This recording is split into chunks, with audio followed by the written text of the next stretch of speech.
ഇപ്പോൾ സബ് കളക്ടറുടെ പ്രതികരണം ആണ് പ്രേക്ഷകർ കേൾക്കുന്നത്. നമ്മൾ അതിന്റെ ഒരു പൂർത്തിയാക്കിയതിനു ശേഷം നമ്മൾ ബോഡി കുടുംബക്കാർക്ക് വിട്ടുകൊടുക്കുന്നതായിരിക്കും. മക്കൾ പറഞ്ഞതനുസരിച്ച് സമാധിയായ രീതിയിൽ തന്നെയായിരുന്നു മൃതദേഹം. ഇല്ല, അതൊക്കെ നമ്മുടെ അന്വേഷണത്തിന്റെ ഭാഗമാണ്. അതൊക്കെ പോലീസ് വഴി അറിയിക്കും. പോസ്റ്റ്മോർട്ടം നടപടികൾ ഉടൻ തുടങ്ങും.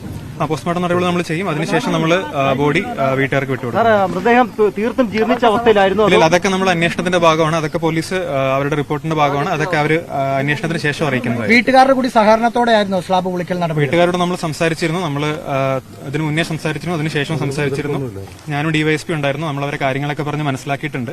അപ്പൊ ഇതിനുശേഷം അവരവിടെ വരുവാണെങ്കിൽ നമ്മൾ ബോഡി വിട്ടുകൊടുക്കുമ്പോൾ എങ്ങനെ എല്ലാ കാര്യങ്ങളും പറഞ്ഞ് മനസ്സിലാക്കിയിട്ടുണ്ട്. അപ്പൊ നമ്മൾ ഇന്ന് രാവിലെയും 2 പ്രാവശ്യം അവരോട് സംസാരിച്ചിരുന്നു. അവരൊക്കെ ആയിരുന്നു, നമ്മളോട് സംസാരിച്ചിരുന്നു. അപ്പം അവരെ പരമാവധി പറഞ്ഞ് നമ്മൾ നമ്മുടെ ഭാഗത്തു നിന്നുള്ള കാര്യങ്ങളൊക്കെ പറഞ്ഞ് മനസ്സിലാക്കാൻ ശ്രമിച്ചതിന് ശേഷമാണ് ബാക്കി കാര്യങ്ങളിലേക്ക് കടന്നിരിക്കുന്നത്.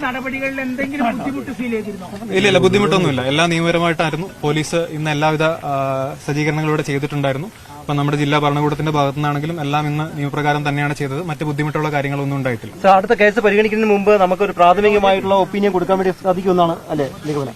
അത് പോലീസ് അറിയിക്കും. അത് അന്വേഷണമായിട്ട് പോലീസ് മുന്നോട്ട് പോയിട്ട് ബാക്കി കാര്യങ്ങൾ പോലീസ് അറിയിക്കുന്നതായിരിക്കും. Thank U.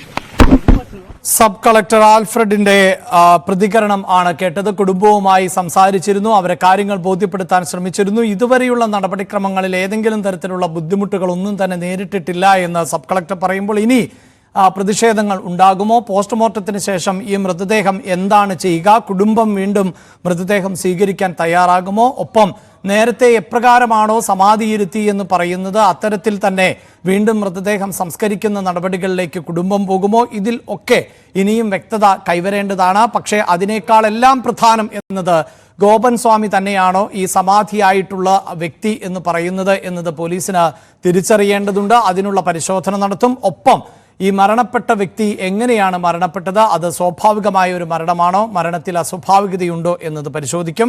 അങ്ങനെ ഇല്ല എങ്കിൽ സ്വാഭാവികമായും ആ കുടുംബം പറയുന്നത് ഒരു പരിധിവരെയെങ്കിലും ശരിയെന്ന് നമുക്ക് വിശ്വസിക്കേണ്ടി വരും. അല്ല എങ്കിൽ വലിയ ചോദ്യങ്ങൾ ഇനിയും ബാക്കിയാകുന്ന സാഹചര്യം ഉണ്ടാകും. എന്തായാലും ദുരൂഹത നീക്കേണ്ടത് പോലീസിന്റെയും നമ്മുടെ നിയമ സംവിധാനത്തിന്റെയും ഉത്തരവാദിത്തമാണ്.